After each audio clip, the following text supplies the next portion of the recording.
E hoje neste sobre Carris, menos comboios do que a CP poderia querer para operar a alta velocidade, os fundos europeus que ajudam a pagar as contas e um Ferrovia 2020 que ainda nem a meio vai. Como sempre, Diogo Ferreira Nunes e Carlos Cipriano, viva, bem-vindos. Olá. Olá, viva! Eu sou o Ruben Martins e começamos depois disto. Porque a felicidade exige-nos que antecipemos o futuro. O Grupo Leonesa está apostado em fazer do norte de Portugal o lugar mais feliz do mundo para se trabalhar e para se viver. O futuro precisa de locomotivas, de carruagens, de passageiros e de energias renováveis. Por isso promovemos o comboio como um motor que nos liga ao futuro pelos carris do presente. Trouxemos o comboio até Lessa do Balio e agora levamos o comboio até si. Porque as linhas que nos separam são aquelas que nos unem.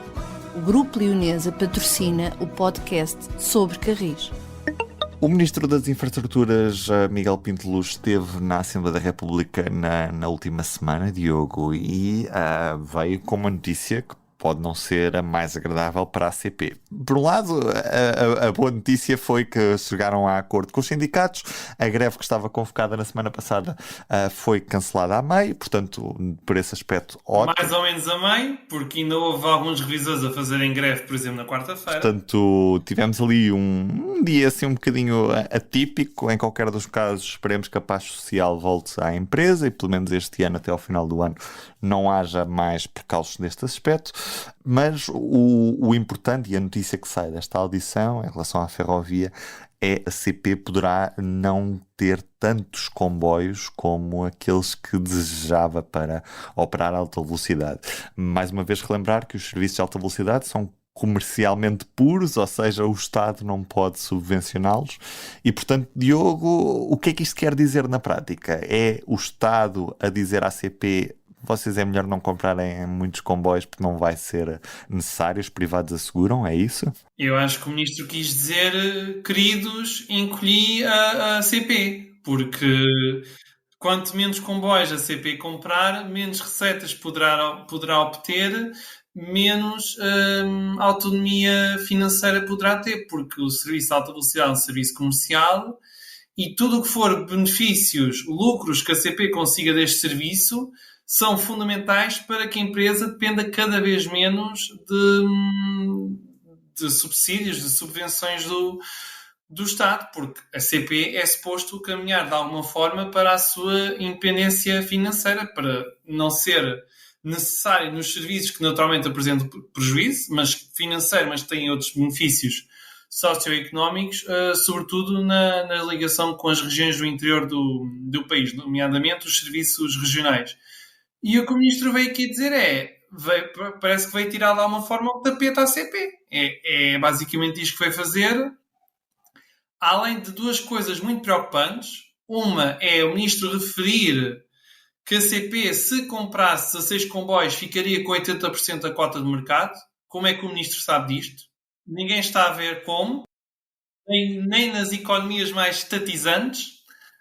E outra coisa é o Ministro dizer que anda a manter muitas reuniões com uma empresa em particular para entrar na rede, para operar na rede ferroviária nacional, porque diz, segundo o Ministro, que não pode esperar 4 ou 5 anos para o fazer.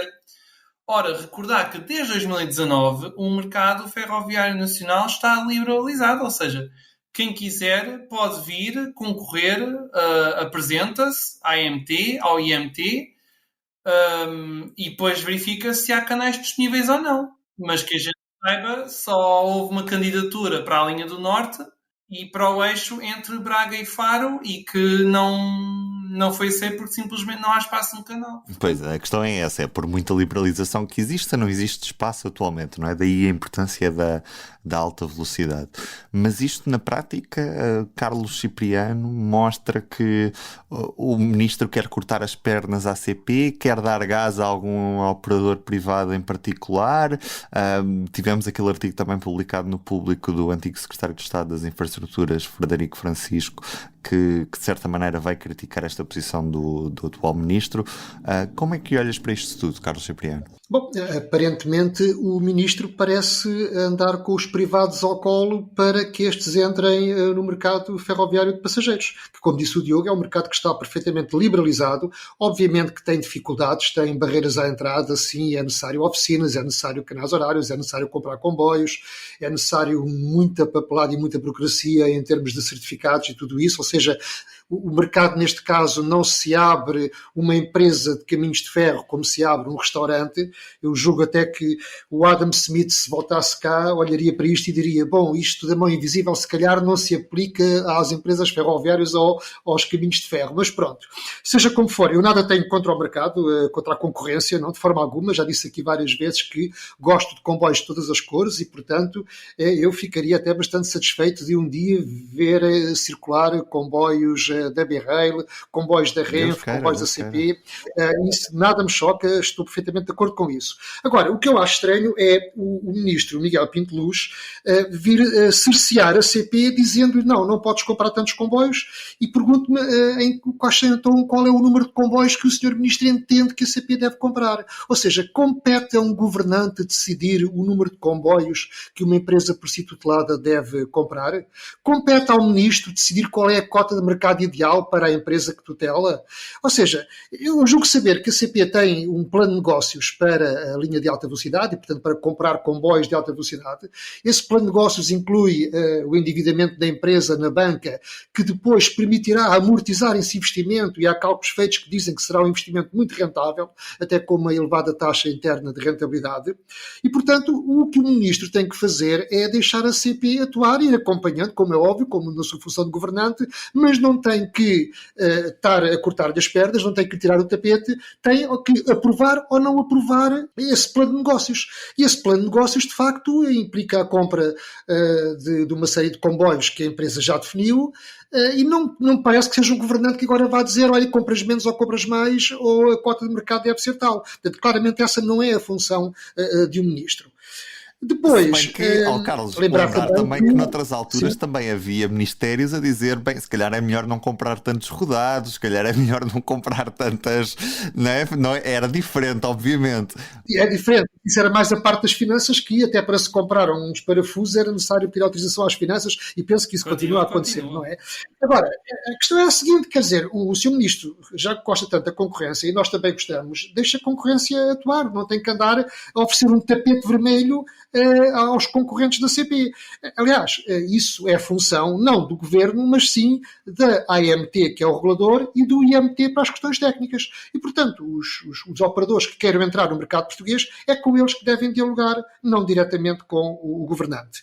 Depois lembrar ainda o seguinte, a CP tem de facto um contrato de serviço público, mas é verdade que a CP tem um mercado, tem um segmento de mercado que é o alfa pendular atualmente, que é rentável, que dá lucro, não é? E espera vir a ganhar dinheiro com alta velocidade. Mas também vamos recordar que é graças a isso que a CP depois consegue operar nas linhas e nos serviços que não são rentáveis.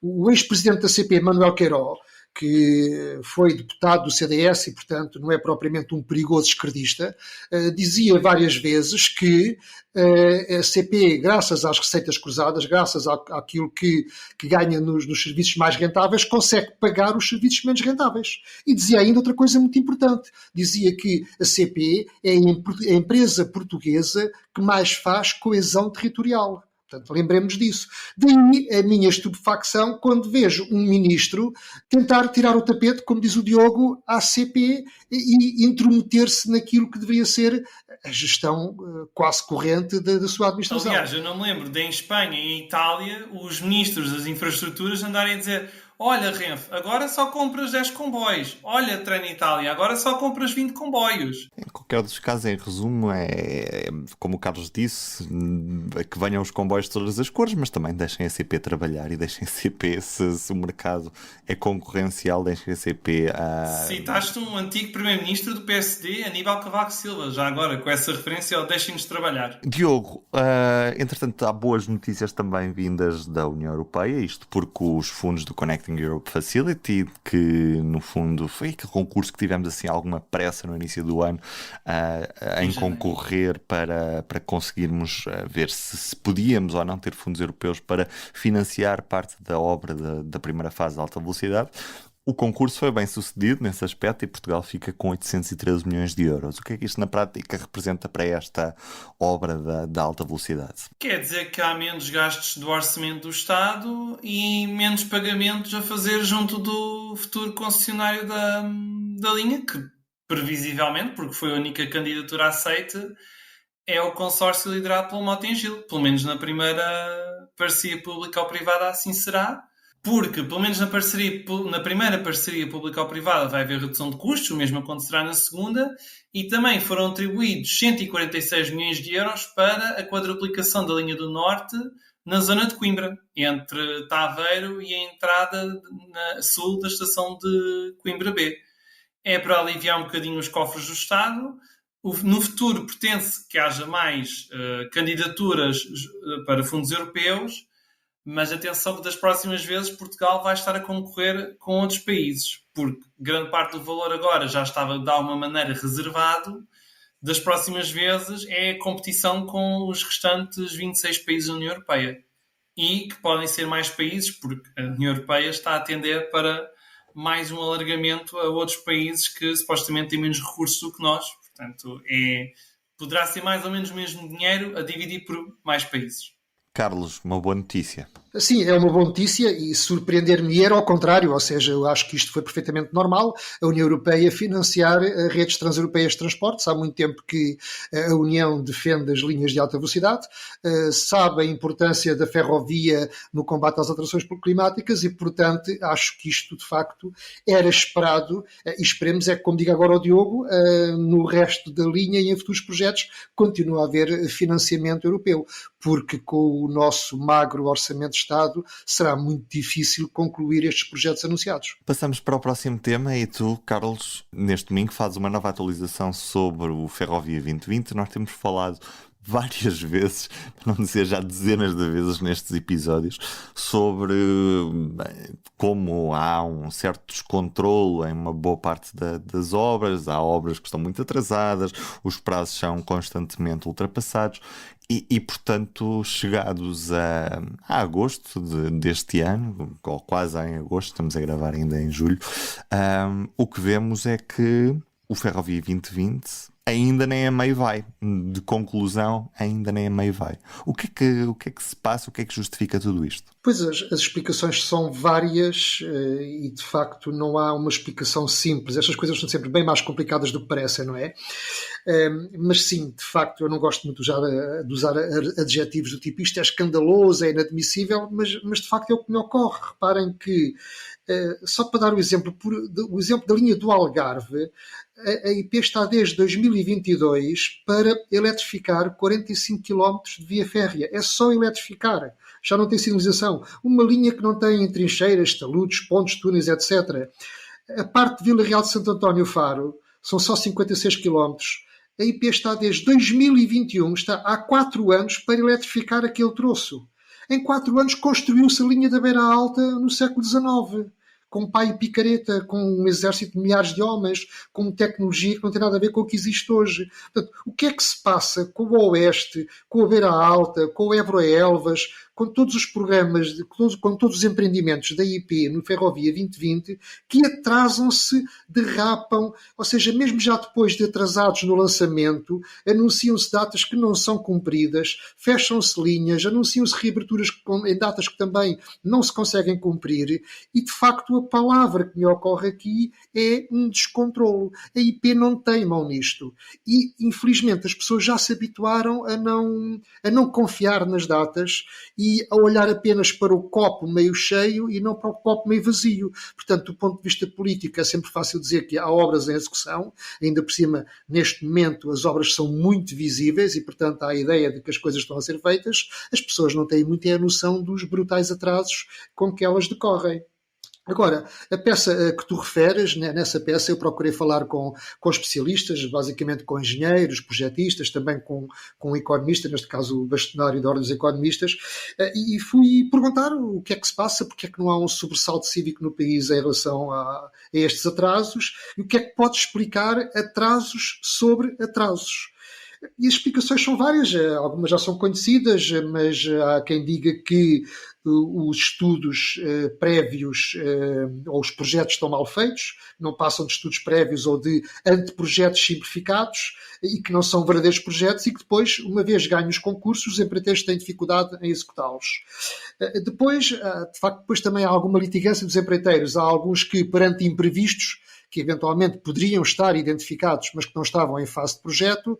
Há empreiteiros que cooperam e procuram soluções e outros que fazem avançar os advogados e, portanto, litigam com os custos subjacentes. Depois dizer ainda que, por vezes, os próprios prazos que são anunciados, eu suponho que a IP sabe que eles não são cumpríveis. Sabem que são apenas prazos políticos e que são anunciados e decididos à revelia da estrutura técnica da empresa, porque os engenheiros sabem que aquilo não é possível. No entanto, são anunciados porque dá jeito politicamente dizer que daqui por X meses determinada obra estará concluída ou que determinada linha vai reabrir depois de fechar para obras.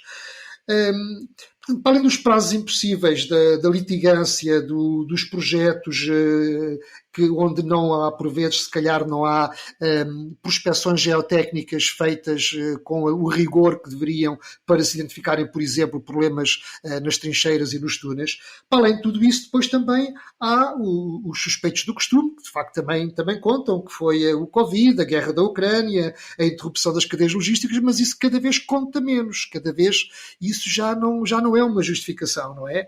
É verdade, sim, que continua a haver falta de engenharia, de projetistas e know-how nesta área em Portugal, porque foram muitos anos de desinvestimento.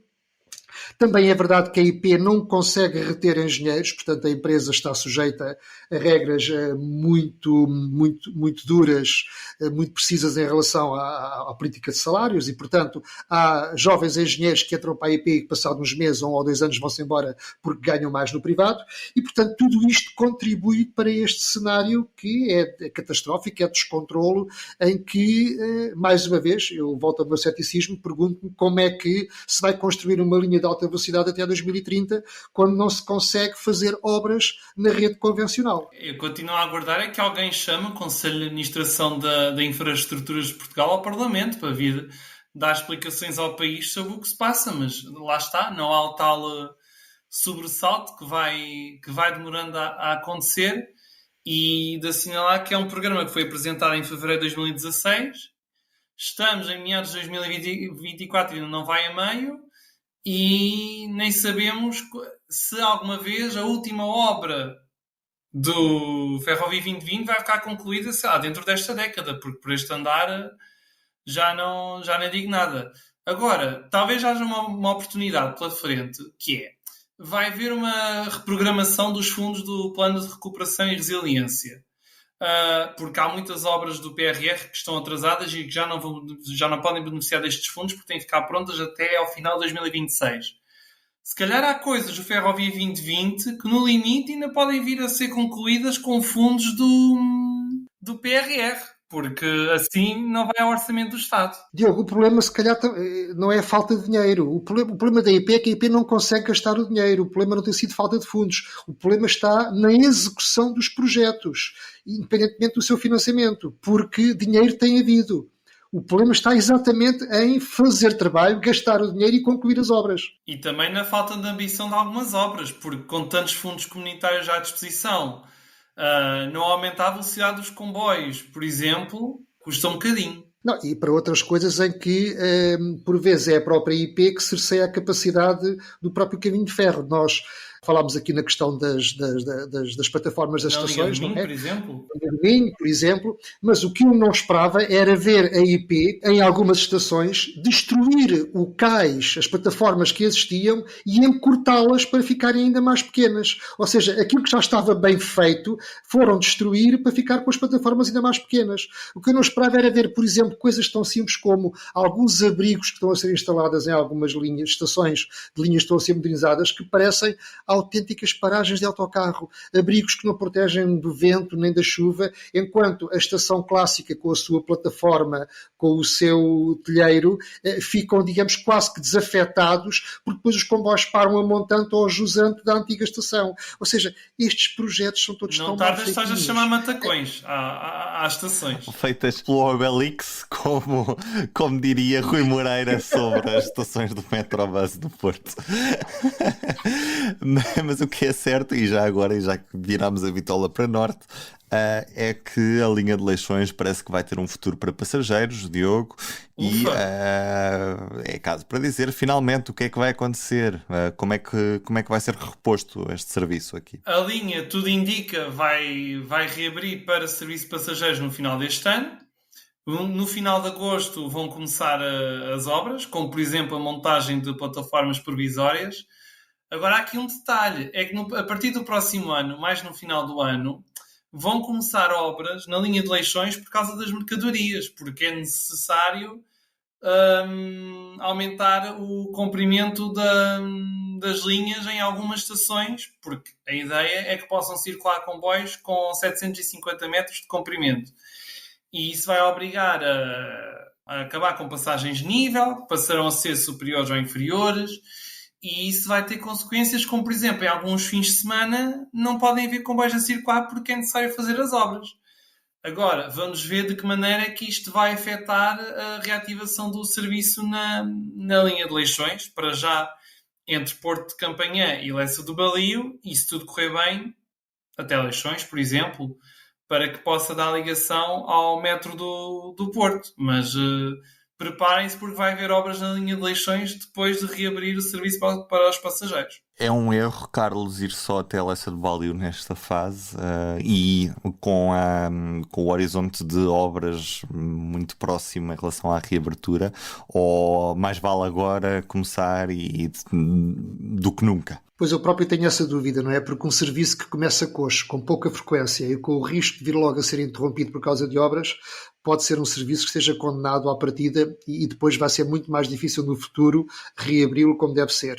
Por outro lado, se calhar vale a pena o é agora ou nunca, e então que se comece já e que se vá melhorando a pouco e pouco. Eu confesso que não tenho uma resposta em relação a isso, duvido um bocado qual a melhor solução. Agora, também é verdade que as obras da IP para a linha de Leixões, para as mercadorias, já estavam previstas há muito tempo. Aquele protocolo que foi assinado há uns meses por iniciativa até do secretário de Estado das Infraestruturas. Foi em janeiro. Sim, para que a Câmara de Matosinhos, a IP e a CP sem tendência para reabrir a linha, pareceu muito oportuna, portanto, e acho que se deve talvez agarrar nesta oportunidade. Agora, por exemplo, se calhar abrir só de segunda a sexta, uma vez que é previsível que haja obras durante o fim de semana, então que não se comecem logo com avisos que excepcionalmente neste fim de semana não haverá comboios, portanto abrir de segunda a sexta, e que se abram pelo menos com 2 comboios por hora e não apenas com um, não é? Agora, obviamente, Ruben, respondendo à tua pergunta, ir até a Leça do Balio parece muito pouco, não é? Construir só plataformas provisórias, eu pergunto porque é que não se constroem já plataformas definitivas, porque depois neste país o que é provisório torna-se definitivo, e obviamente que o ideal era estar já a projetar-se, a trabalhar em estender a linha até o aeroporto de Sá Carneiro, independentemente de um dia a alta velocidade para a linha para Vigo passar pelo aeroporto de Sá Carneiro. Não sabemos quando é que isso vai acontecer. Até lá temos uma linha que está ali a 3 ou 4 quilómetros do aeroporto, que é muito fácil de fazê-la chegar lá, e portanto era nisso que se devia estar já a trabalhar para ligar o aeroporto. É uma redundância importante. À rede ferroviária, e é uma redundância importante, como tu dizes. Agora, provavelmente o que é que vai acontecer? Isto vai ficar provisório, eu espero que, dada a elevada procura naquela zona do Porto, de facto haja muitos passageiros, mas vai demorar imenso tempo até que se construa a linha para Vigo, e portanto vamos continuar a adiar a ligação da ferrovia ao aeroporto de Sá Carneiro. E acho que neste caso é importante relembrar que há uma espécie de linha de Leixões a sul que também merecia obras de adaptação a serviço de passageiros, e falamos da linha de Sines, que há muitos anos que tem um protocolo também assinado igualmente com os municípios e até hoje nada avançou. Continuamos nas mercadorias para Diogo Ferreira Nunes, olharmos para o papel das mercadorias a tirar caminhões da estrada. Tiveste a fazer as contas? São menos 18 mil caminhões por ano. São contas da Medway, operadora para já portuguesa no transporte ferroviário de mercadorias, que por estes dias tem andado a testar a primeira autoestrada ferroviária da Península Ibérica e ainda por cima em Bitola Ibérica. Vejam só como é possível fazer coisas com a Bitola Ibérica. Ora, são testes entre Valência e Madrid, que estão a começar por esta altura e que vão terminar no final de agosto. A partir de setembro haverá 4 comboios por semana entre estas duas cidades, são mais ou menos 400 km. E qual é que é a questão destas autoestradas ferroviárias? Então, imaginam que estão a transportar peças de roupa, caixotes de peças de roupa, peças de armários, entre outros artigos, que muitas vezes ainda atravessam a Europa de caminhão. E o que é que acontece neste caso deste serviço? Então, os semi-reboques vêm de barco a partir de Itália, chegam a Valência, há uma máquina para transportar os semi-reboques do barco para junto dos vagões que estão devidamente preparados para os semi-reboques, e depois há uma grua que faz rotação automática que vai colocando os semi-reboques uns em frente aos outros por cima dos vagões. E depois, no dia a seguir, o comboio lá faz a sua viagem, uma locomotiva elétrica, Medway, série 6000, que ainda não está em Portugal porque não há o tal tradutor, o STM, para que seja possível um comboio com sistema TCS ler o Convel. E depois faz a viagem e quando chega a Madrid, ao terminal de Abronhingal, depois vêm os tratores, cada caminhão vem recolher o semi-reboque e depois vai para o destino final. Qual é que é a grande vantagem disto? É aproveitar o maior potencial de cada meio de transporte. O caminhão como transporte primeira e última milha e o barco, os grandes navios, grandes cargueiros e o comboio para fazerem a maior parte do percurso, porque quanto maior for a quantidade, maior é a escala, menores são as emissões e menores também são os custos. Isto também vai chegar a Portugal no próximo ano, dependendo da conclusão da construção da linha entre Elvas e Évora, porque depois a ideia é que o comboio continua a partir de Madrid, passa por Badajoz, Elvas, Évora e depois vai até o entroncamento. E aí o entroncamento será a última paragem deste comboio e depois no entroncamento, no terminal, estarão lá os caminhões, cada um depois vai para o destino final. Com isto evitam-se muitas externalidades, poluição, por exemplo, desgaste social, porque uma só pessoa está a transportar o equivalente pelo menos a 40 caminhões por viagem, ou seja, são menos 40 motoristas. E depois também a diminuição de custos, embora seja necessário ainda afinar muito a parte do transporte dos semi-reboques entre o barco e os vagões dos comboios, mas isso é uma parte que ainda está a ser afinada, por isso é que estão a ser feitos estes testes. Já agora, só assinalar que a Medway não está sozinha, porque a Medway foi contratada para dar atração a estes comboios, foi contratada por uma empresa espanhola, a Tramesa, mas os semi-reboques são italianos, são da Transitalia, e os vagões foram fabricados na Eslováquia pela Trata Vagonka. E notar que para este serviço funcionar bem, há fundos do Plano de Recuperação e Resiliência de Espanha, para ajudar a baixar os custos iniciais. E este foi mais um Sobre Carris. Estamos já em modo verão, mas ainda voltamos em agosto. Até lá. Um abraço. Até à próxima. O público fica no ouvido.